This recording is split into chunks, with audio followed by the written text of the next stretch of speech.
तो भैया क्लास 12 की फिजिक्स विषय के अंतर्गत प्रत्यावर्ती धारा जनित्र से वाइबा में एग्जामिनर आपसे कैसे प्रश्न पूछता है, आज की इस क्लास में हम एक एक प्रश्न को डिस्कस करने वाले हैं।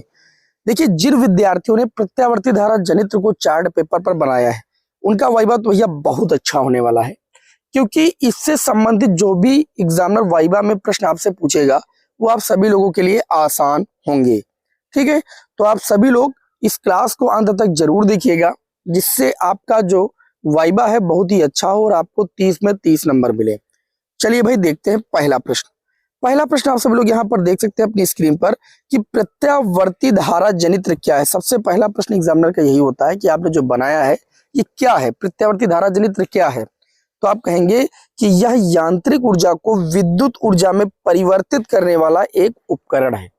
प्रत्यावर्ती धारा जनित्र क्या है? यह यांत्रिक ऊर्जा को विद्युत ऊर्जा में परिवर्तित करने वाला एक उपकरण है। अगले क्वेश्चन की ओर बढ़ते हैं। अगला क्वेश्चन ये कहता है कि प्रत्यावर्ती धारा जनित्र किस सिद्धांत पर कार्य करता है। तो भैया, जो प्रत्यावर्ती धारा जनित्र होता है यह विद्युत चुंबकीय प्रेरण के सिद्धांत पर कार्य करता है। अब जैसे ही एग्जामिनर ने आपसे ये पूछा कि प्रत्यावर्ती धारा जनित्र जो होता है वो किस सिद्धांत पर कार्य करता है, आपने तुरंत जवाब दिया कि विद्युत चुंबकीय प्रेरण के सिद्धांत पर कार्य करता है। तो तत्काल उसका दूसरा जो प्रश्न होता है वो आपसे यही होता है कि विद्युत चुंबकीय प्रेरण का सिद्धांत होता क्या है। ठीक, तो आपको बताना है कि अगले प्रश्न में कि विद्युत चुंबकीय प्रेरण का सिद्धांत क्या होता है भाई। तो आप कहेंगे कि जब किसी कुंडली को, यहाँ पर आप देख सकते हैं ये चुंबकीय क्षेत्र है और ये आर्मेचर कुंडली है, तो जब किसी कुंडली को चुंबकीय क्षेत्र में रखकर घुमाते हैं, इसका मतलब है कि चुंबकीय फ्लक्स में हम क्या कर रहे हैं, परिवर्तन करते हैं। तो कुंडली में एक प्रेरित विद्युत वाहक बल उत्पन्न होता है जो प्रेरित धारा को प्रवाहित करता है, और यही विद्युत चुंबकीय प्रेरण का क्या है, सिद्धांत है। एकदम सिंपल सा है कि जब किसी कुंडली को चुंबकीय क्षेत्र में रखकर घुमाते हैं, अर्थात चुंबकीय फ्लक्स में परिवर्तन करते हैं, तो क्या होता है कि कुंडली में एक प्रेरित विद्युत वाहक बल उत्पन्न हो जाता है और जो प्रेरित धारा को प्रवाहित करता है। यही विद्युत चुंबकीय प्रेरण का सिद्धांत है। हमें उम्मीद है कि आपको याद हो गया होगा। अगला क्वेश्चन देखते हैं। अगला क्वेश्चन एग्जामिनर जो ज्यादा आपसे एग्जाम में पूछता है वो है विद्युत चुंबकीय प्रेरण का सिद्धांत दिया किसने था भाई। जो विद्युत चुंबकीय प्रेरण है इसका सिद्धांत किस वैज्ञानिक ने दिया था। तो सभी को पता है कि माइकल फैराडे ने दिया था, और फैराडे ने अपने विद्युत चुंबकीय प्रेरण संबंधी 2 नियमों को भी दिया है, आप सभी को पता है। ठीक है, और एक लेंज का नियम होता है जो कि ऊर्जा संरक्षण का क्या करता है भाई, पालन करता है, ये भी याद रखना। ठीक, आगे बढ़ते हैं भाई। अगला क्वेश्चन है कि प्रत्यावर्ती धारा जनित्र को और किस नाम से जाना जाता है। Very very most important question, dynamo. Dynamo बोलिए, ये प्रत्यावर्ती धारा जनित्र बोलिए, बात एक ही है। चलिए भाई, अगला क्वेश्चन देखते हैं। तो अगला क्वेश्चन है कि प्रत्यावर्ती धारा जनित्र के प्रमुख भागों के नाम बताइए। देखिए, आप सभी को पता है, बहुत अच्छे से पता है कि जो प्रत्यावर्ती धारा जनित्र है या जिसे हम डायनेमो कहते हैं, उसके प्रमुख भाग आपको चित्र में ही देखने को मिल रहे हैं। ये आपका होता है क्षेत्र चुंबक, ठीक, और ये आपका यहाँ पर आप देख सकते हैं ये जो होती है इसको कहते हैं आर्मेचर कुंडली। क्या कहते हैं, आर्मेचर कुंडली। और यहाँ पर ये जो आपको 2 ये दिख रही है गोल गोल वलय, जिनको हम सभी लोग सर्पी वलय कहते हैं। क्या कहते हैं, सर्पी वलय। अभी आपको ये भी बताएंगे कि सर्पी वलय का क्या कार्य होता है। और यहाँ पर जो ये आपको देखने को मिला ये चीज, इसे कहते हैं कार्बन ब्रुश। ये कार्बन के बने होते हैं, इनको ब्रुश कहते हैं। ठीक है, ये 4 प्रमुख भाग होते हैं प्रत्यावर्ती धारा जनित्र अथवा डायनेमो के। तो आप सभी लोग याद रखिएगा, और एग्जामिनर मैक्सिमम आप सभी लोगों से इन भागों का कार्य ही पूछता है कि इनका आखिर कार्य क्या है, ये क्यों लगे हैं।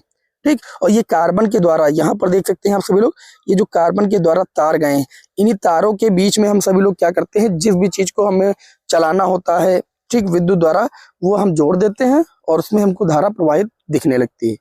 आगे देखिए, तो अगला जो क्वेश्चन आपसे एग्जामिनर पूछता है वो पूछता है कि जो आर्मेचर कुंडली है, देखो मैंने वैसे ही क्वेश्चन बनाए हैं कि आर्मेचर कुंडली बनाई कैसे जाती है। जैसे आपने बताया कि प्रमुख भाग में क्षेत्र चुंबक है, चलो ठीक है, चुंबक तो सबको बता देगा, क्षेत्र चुंबक में N और S ध्रुव होते हैं। और आर्मेचर कुंडली को हम कैसे बनाते हैं, तो इसे बनाने के लिए नर्म लोहे के क्रोड पर तांबे की विद्युत रोधी तार को लपेटा जाता है। ठीक है, और इसे चुंबकीय ध्रुवों के बीच एक धुरी पर घुमाया जाता है, जैसा कि आप चित्र में देख पा रहे हैं। ठीक है, चुंबकीय ध्रुवों के बीच एक धुरी पर इसे घुमाया जा रहा है। ठीक है, अब यहाँ पर देखिए अगला क्वेश्चन सर्पी वलय क्या होते हैं, मैंने अभी आपको समझा दिया। तो आप कहेंगे प्रत्यावर्ती धारा जनित्र में सर्पी वलय का मुख्य कार्य है घूमती हुई कुंडली में उत्पादित विद्युत धारा को स्थिर बाहरी सर्किट तक बिना दिशा बदले लगातार पहुंचाना है। ये वलय आर्मेचर के साथ घूमते हैं। यहाँ पर आप देख सकते हैं वलय का कार्य आप सभी लोग समझ गए होंगे कि इसमें क्या होता है। इसका मुख्य कार्य होता है जो कुंडली में उत्पादित विद्युत धारा होती है, क्योंकि कुंडली में प्रेरित विद्युत वाहक बल उत्पन्न होता है। अभी बताया विद्युत चुंबकीय प्रेरण के सिद्धांत पर कार्य करता है, जो कि प्रेरित धारा को उत्पन्न करता है। तो उस धारा को क्या करना, इसका कार्य क्या होता है, उस विद्युत धारा को बाहरी सर्किट तक बिना दिशा बदले लगातार पहुंचाना है। और ये वलय आर्मेचर के साथ ही घूमते हैं। और यहाँ पर आप देखेंगे तो वलय से कनेक्ट होता है आपका कार्बन ब्रूस। ठीक, तो आगे अगला प्रश्न मैंने आप सभी लोगों के समक्ष लिया है कि ब्रूस का काम क्या होता है। ब्रूस का काम क्या होता है, तो जो घूमती हुई सर्पी वलयों में से विद्युत धारा को बिना किसी रुकावट के एकत्रित करना और उसे बाहरी स्थिर परिपथ तक, मतलब जो चीज आप चला रहे हैं उससे वहां तक पहुंचाने का कार्य जो होता है धारा को, वो करता है कार्बन ब्रूस या ब्रूस करता है। बात हमारी समझ में आ गई होगी। और अगला क्वेश्चन देखते हैं। तो अगला क्वेश्चन ये है कि प्रत्यावर्ती धारा किसे कहते हैं भैया, प्रत्यावर्ती धारा किसे कहते हैं। अगर आप भाई प्रत्यावर्ती धारा जनित्र पढ़ रहे हैं और ये कैसी धारा उत्पन्न करता है, तो आप सीधी सी बात बता देंगे कि ये प्रत्यावर्ती धारा को उत्पन्न करता है। धाराएं दो प्रकार की होती है, प्रत्यावर्ती धारा और एक दिष्ट धारा। और प्रत्यावर्ती धारा का ग्राफ भी एग्जामिनर पूछ लेता है। तो प्रत्यावर्ती धारा का ग्राफ ऐसे होता है। ठीक है, तो प्रत्यावर्ती धारा क्या होती है, वह धारा होती है जिसका परिमाण और दिशा समय के साथ निरंतर बदलता रहता है। ऐसी धारा को प्रत्यावर्ती धारा कहते हैं। आप चित्र में देख सकते हैं, इसका परिमाण और दिशा समय के साथ लगातार बदलता रहता है।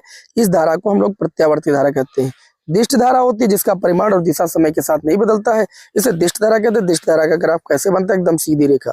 ठीक है, चलिए भाई आगे बात करते हैं। अगला क्वेश्चन है कि प्रत्यावर्ती धारा जनित्र के उपयोग बताएं। तो देखिए बहुत सारे उपयोग हैं। मुख्य उपयोग मैंने हेडिंग डाल के आप लोगों को बताया है, जिससे आप सभी लोग एक दो उपयोग जो है एग्जामिनर को बता तो कम से कम पाए। जैसे देखिए मेरी बात को ध्यान से समझिएगा भाई, प्रत्यावर्ती धारा जनित्र क्या करता है, विद्युत धारा को ही तो उत्पादित करता है। तो देखिए जो बड़े पावर प्लांट होते हैं, जल विद्युत, ताप विद्युत, परमाणु में जो यांत्रिक ऊर्जा मतलब टरबाइन को घुमा करके विद्युत ऊर्जा में बदलने के लिए इसका उपयोग किया जाता है।